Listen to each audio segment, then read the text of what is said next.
Zlý dých, krvácanie z ďasien a opakované afty. Napriek tomu, že si pravidelne čistíte zuby 2-krát denne? Znie vám to povedome?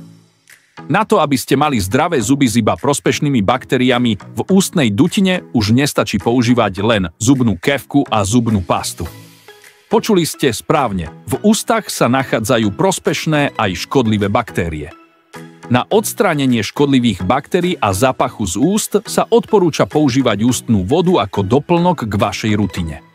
Niektoré ústne vody nemaskujú zápach z úst, ale ho skutočne odstraňujú a v prípade zápalu dokonca zlepšujú zdravie vašich ďasien. Mnohé problémy so zubami začínajú práve pri vašich ďasnách. Prírodná ústna voda hydrolína zo škumpy od Ina Essentials bude veľmi účinná aj pri aftoch a vredoch v ústach. Osobne ju používam a odporúčam vám ju. Stojím si za menom tejto značky a odporúčam svojim pacientom niečo, čo by im skutočne mohlo pomôcť a zlepšilo ich zdravie. Moja rada znie, vyskúšajte tento prírodný produkt a dajte šancu aj ich zubnej paste aj na Dent All. A v neposlednom rade nezabúdajte na pravidelné návštevy u zubára.